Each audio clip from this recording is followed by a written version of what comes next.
Well, hello, my friends. Oh man. Back to reality. Back to freaking reality. You know when you've been gone for a few days and you kind of forget life, forget where you were? That's how I feel. We were gone for like 13 or 14 days. Well, today's day 14. I haven't been to the shop. I don't know. Hopefully my cards are still there. Things like that, you know. And I don't really know where I left off. So while we were gone in Hawaii, a lot of things happened. I became bald. I became engaged. Destroyed my left shoulder. I dislocated that. It's healing quite a bit faster than they said it would. So that's nice. Got some sort of infection in my right ankle. That is already healed. And then my left, I guess, lower leg area from the shin all the way to my toes. Some sort of a weird infection going on there as well. And not really sure what's going on there because it's been about a week and it is extremely swollen and is not going down. So I'm gonna go to the shop. Welcome back, Devin, to reality. When I'm gone on vacation though, and I come back, it really motivates me to somehow get my ass in gear even more, because I really would love to be able to one day afford a place, like a second home that Bobby and I can go to, you know. One day when we have, if we're blessed with children, be able to bring our kids to like a second home. Well, in Spokane, you know, it's in the middle of winter, it snows and it's cold and it's kind of depressing. It'd be so nice to be able to just dip out and not worry about where you're gonna stay because you just own a second home. So I have two main projects that I was working on before I left, of course. The yellow Evo 8, that car is dang near done, and the all-wheel drive FK8. So before I left, I started building and pretty much got finished up with the hood exit exhaust, and I was waiting on a V-band. That V-band happened to arrive. Now I don't have anything to pop it out the hood yet. I don't know if I'm gonna go that far. Just for now, I wanna get the exhaust done so I can actually drive the car without melting our engine wiring harness. So this flange is gonna go there, flange there, and that guy is gonna sit like that.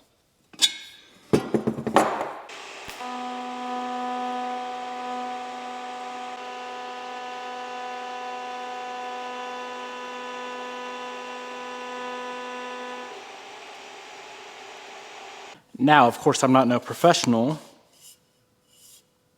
but that ain't half bad. Both V-bands are welded on. I do want to build a bracket as well from, of course, this hood dump over to the chassis, probably back to the motor actually, just so the vibration doesn't cause it to slide down.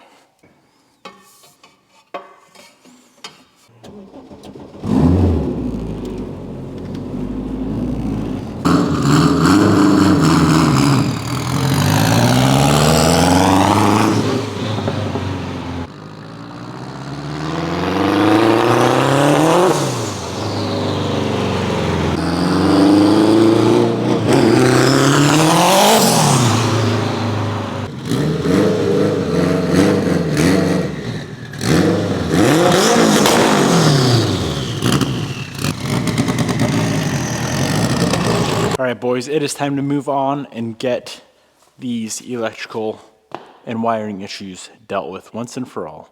The car is going to be getting two separate things. First up, we're going to be going from our 90 amp O'Reilly's alternator to this. What brand is this? It's the nicest alternator I think I could find. It's a B&R 200 amp alternator for the car. This bad boy right here. This is gonna fix a lot of problems. And then, not only that, I think the main problem with this whole wiring situation, with the throttle body just doing weird things and the Hall Tech doing weird things, is all because of how the grounding circuit is set up. Instead of having the battery grounded in the trunk, which is where it currently is, right there, that is not a sufficient ground. According to Hall Tech, the car sees random voltage all the time. Just, it's all over the place. It's never consistent. So we're going to be running all new wiring from the battery up to the engine bay. And instead of grounding in the trunk, instead of grounding the battery in the trunk, we're going to be grounding in the engine compartment, which is how Haltech recommends to do it. And as you can see, we ain't messing around. We got some, what is this? 00 gauge power and ground wire for the car. The current power wire on the car also is kind of a cheap, junky wire. So I'm done with these issues once and for all. I do got to pull the front clip off to access the alternator and to get this thing wired properly. Not a big deal. And then, yeah, we can get the alternator swapped out, get everything rewired, and hopefully do some testing before the front clip goes back on. Just make sure all these issues are finally dealt with. Let's do her. I did also do a little bit of testing, you could say. While I was in Hawaii for 2 weeks, I left the Haltech disconnected, but the rest of the car powered. And miraculously enough, the battery did not drain. So for some reason, and I think it is all based off of where the Haltech is getting its reference, its trigger reference, its turn on power from, turn on supply from, the Haltech is turning on randomly and killing the battery. So I'm glad that is going to be sorted as well one of these days. We're making progress there.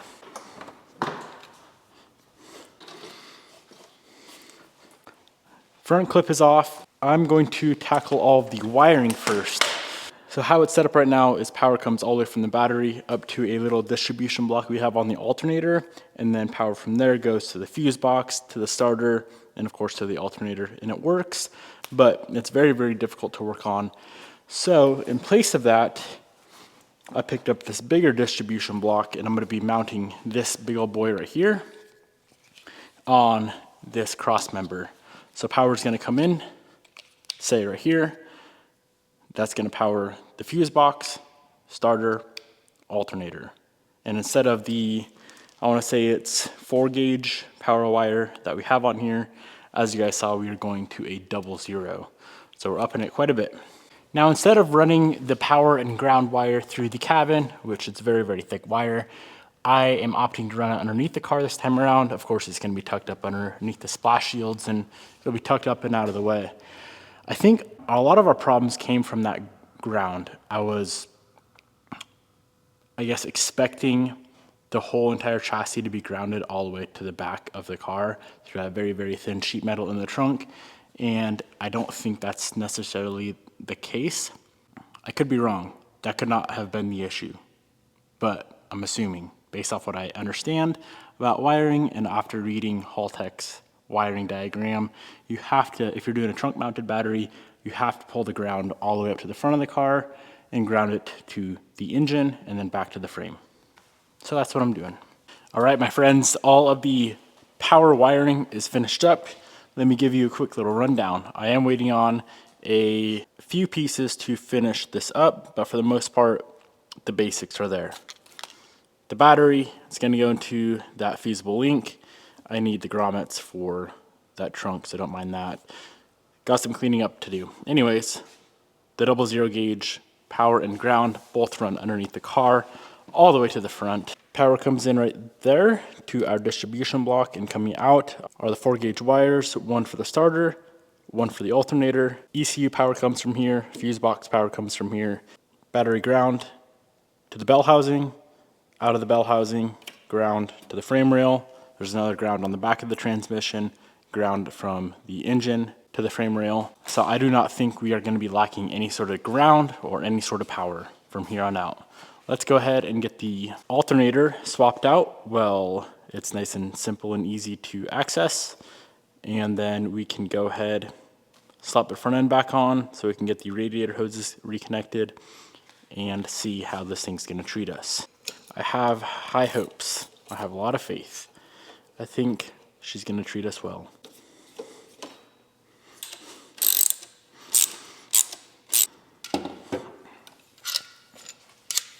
Well, this alternator is so much bigger than a factory one, I actually had to space it out off the motor, which it worked out good. Well, I suppose I should update you guys. It's about 4 days later, and as you guys know, this thing has always had the OEM starter button issues. When the car was stock, of course it worked fine, and then I did the swap and I just kind of bypassed it for a while. I got it working, but it was very intermittently working, and now for the last couple of days it won't work at all, no matter what we do. So I have an idea. My man Nick is helping me out, and we're gonna try just adding in pretty much our own starter relay circuit system and going right from the back of the ignition switch, which is going to trigger the relay, which is going to power the starter.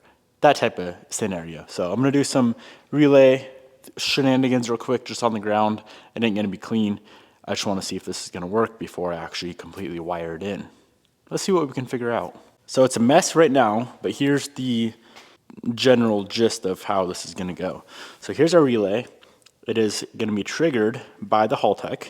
So whenever the Haltech turns on is when, hypothetically, the relay will be triggered to start the engine. This side goes to the starter. This is our constant 12. And 85 is going to run into the car to the back of the ignition switch. Let's give that a shot. No idea if this is going to work, but it might. We need to figure it out because that stock starter button, like I said, man, it's been so hit and miss since the day we got it working. Sometimes it'll work. Other times you'll have to get out of the car, disconnect the battery, kind of reset the car, and then it'll work. All right. So if I take this wire right here, and what is going to trigger this is a black wire on the 7 or the 8-pin ignition button itself.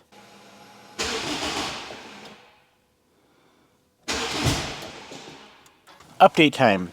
So that might possibly work. But being that this power or this wire is seeing, I guess what you'd call ghost voltage, when I back probe it into the black wire on the ignition switch, it's kind of messing with things. So what we're going to do is add in a diode on this wire. The way I understand a diode is it's like a one-way check valve that would be for, like, for example, your brake booster, right? You have a one-way check valve coming in from the vacuum source to the brake booster, so the air can only flow one way. A diode is essentially that, but for electrical, for voltage, for current. So let's add in a diode and see what happens. All right, I just got back from Napa. They had this diode there. It's a Briggs & Stratton for like a lawnmower. It doesn't specify which way this goes, so we are gonna have to try both ways. So with a diode that direction, she don't work at all. So let's flip it, and hopefully this, I'm hoping this is gonna resolve our issue. Eventually we will get it figured out. It could be today, it could be in 2 years from now. But if you don't give up, you will succeed.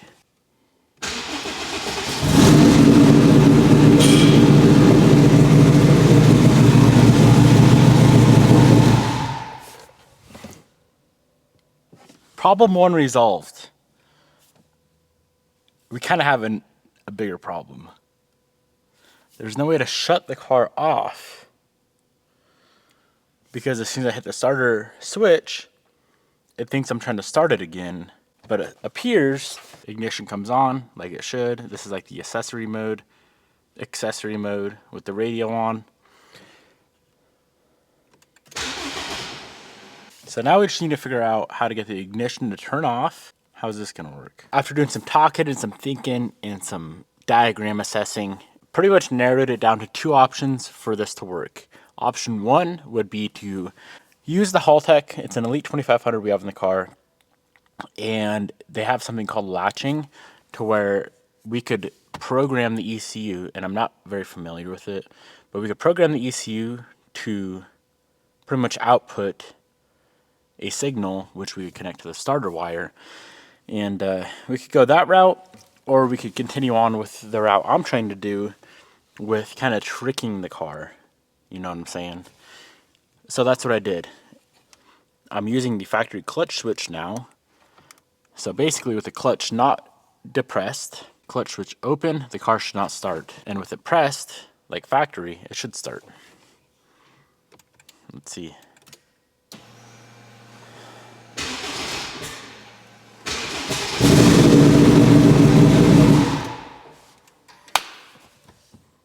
Done deal. I think we freaking did it. So I can turn on the ignition just fine. Turn it off just fine. Put pushing the clutch.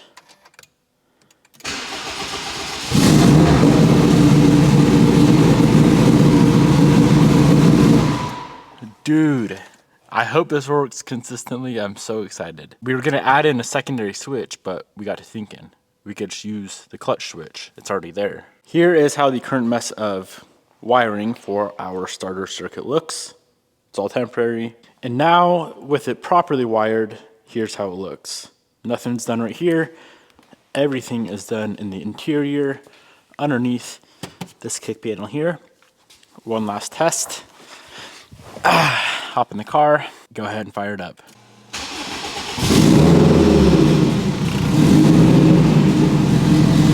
To shut it off, hit the button, good to go. Now the really cool thing about this compared to the factory button, it would only crank the car for a few amount of seconds. This, it'll crank the car as long as you're holding the button. So of course, being a severely built car, E85, cold start for the boys in the morning, it takes a little bit longer than a few seconds. So that was another massive problem that is now resolved with this button. For example, let me unplug the ECU, and this thing will crank forever. I like that. Now I'm going to move on to starting to kind of simplify up this build. Initially, when I was building the car, I had the mindset of I want it to be as clean and like simple looking from the top as possible. So I put a lot of stuff lower down. I wanted AC on the car.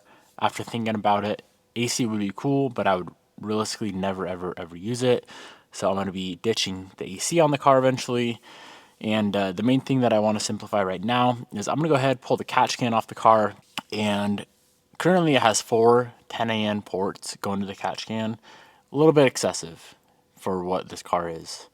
So I'm going to be building another catch can. It's going to be higher up in the bay, most likely just like on one of the fender tubs. And I'll probably just run 2 10ANs from the valve cover over to that catch can. But let me show you guys how it is now. 3 off the valve cover, 1 off of the breather on the block, all going to the catch can, which is down there. It looks good from up top when it's all together, but it makes it such a pain to work on with such a big catch can down there and just lines and hoses running everywhere. So for now, I'm just gonna pull that off, and later on when the car's complete, I'll find a good location for the new can to go. And then, like I said, AC is gonna be disappearing as well, so the alternator will be moved down to where the AC compressor is, and then all the lines and whatnot that just clutter up the bay and take up space, those are all going to go bye-bye as well. Like I said, man, it would have been super cool to use the AC one single time. But of course, the way I want it done, I want it controlled off of the factory controls. That would have been a hassle. It could be done, yeah, but it would have been a hassle. And just being realistic, to me, it's not really worth going through all that hassle to use it maybe one time in the lifetime of this car. Catch can is out of the way. I need to order up some parts to do the AC delete stuff, but I have a bigger, more important update. A ton of the issues on the car as of now are resolved. So the TPS issue, the throttle body issue is resolved. The battery drainage issue is resolved. This all happened over the last week. What else did we fix? Pretty much every electrical issue with the car is now resolved. There were some things with the Hall Tech that were wired improperly. The car had what you'd call a ground loop. So that was messing with the ECU quite a bit. And yeah, I'm proud to announce that I'm gonna go ahead and put this thing back together. It is late, but Bobby's out of town, so I can stay at the shop late. And I'm gonna be driving this thing home tonight because I'm pretty confident that every issue, electrical wise, with the car is fixed. How exciting. I have also been working on getting just some of this factory stuff cleaned up as well. Where the fuse box goes, there's another little relay box here. The factory ECU, which I don't think the car is going to require anymore, being that we're not running the starting circuit through the ECU. I'm going to leave it on the car because I feel like the hatch needed the stock ECU to open. So I'm going to be leaving it on the car, but just try to get everything cleaned up, simplified, make it easy to work on, and make it enjoyable to work on, because when it's a rat's nest of everything, then it is not fun. whatsoever to work on. Well, friends, I suppose it's about that time for a cold start for the boys. Let's get old girl fired up. And man, oh man, me myself am fired up with how many issues we have resolved this week. Gotta bleed out the cooling system, tighten up a couple little things, slap on a bumper, slap on a wheel, just do some buttoning up and we can go for a cruise around the block.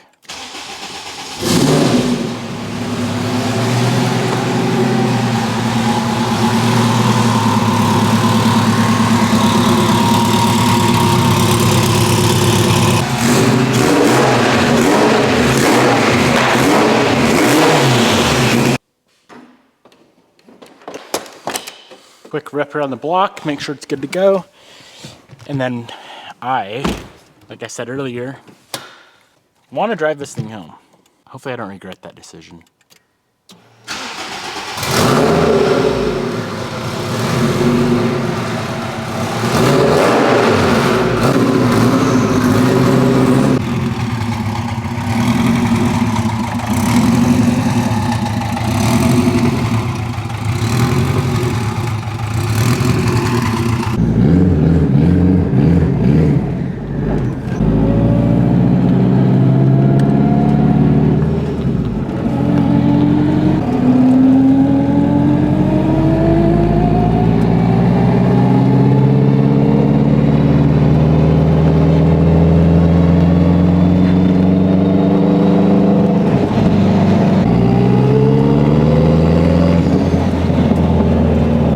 Drive around the block seems to be going quite smoothly. This thing runs completely different now with the Haltech Sync proper battery voltage, with of course the throttle body itself not acting up. Man, oh man, we fixed a whole lot of issues on this car. And I'm gonna go ahead and say, even though it's a bit wet outside, I don't really care. I'm making the choice to drive this thing home tonight. I've worked on this car for too long to not enjoy it. You know what I mean?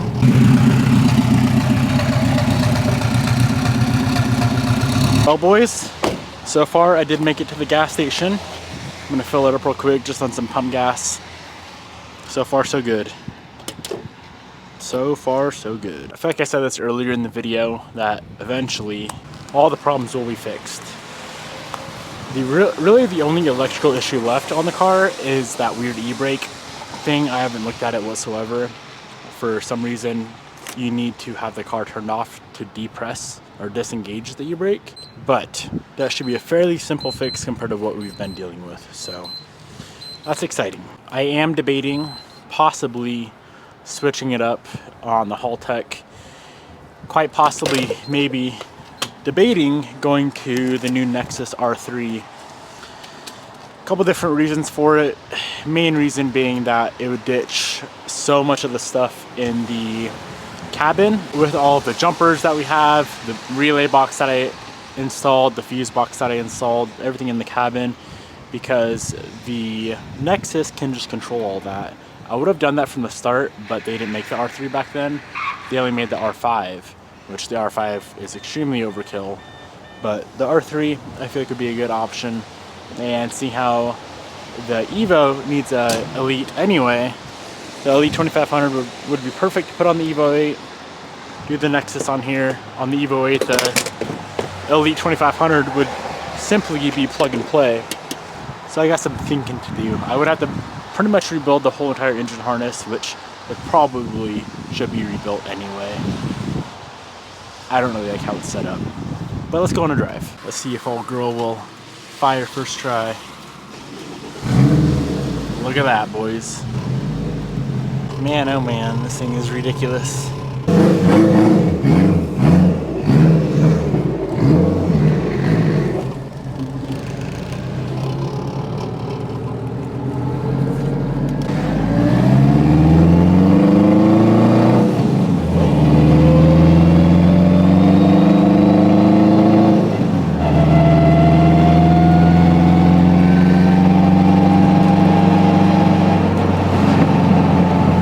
My first time actually having it out and about and putting some mileage on it with the hood exit, and I must say I love it.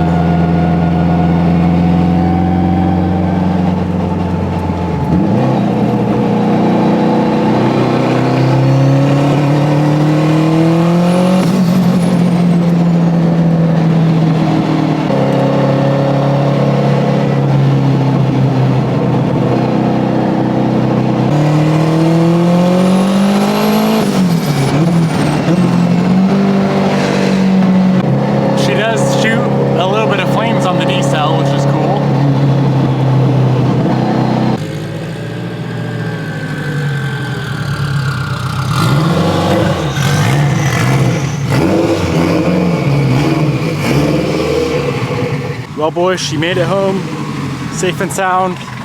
This thing runs so much better right now.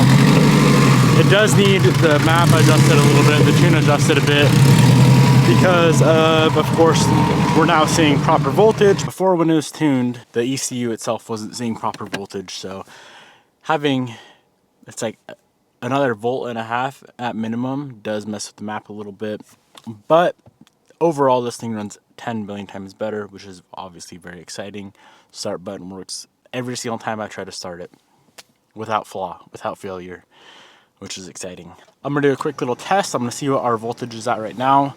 Thankfully I can just pop on the Haltech and take a look.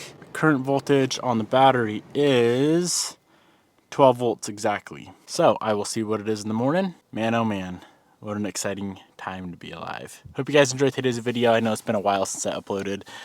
This whole freaking car just really kicked my butt this week, and yeah, we beat it. We beat the car. The car did not beat us, which is the goal. Hope you enjoyed. Goodbye, my dear friends, and I'll see you in the next episode. Good night.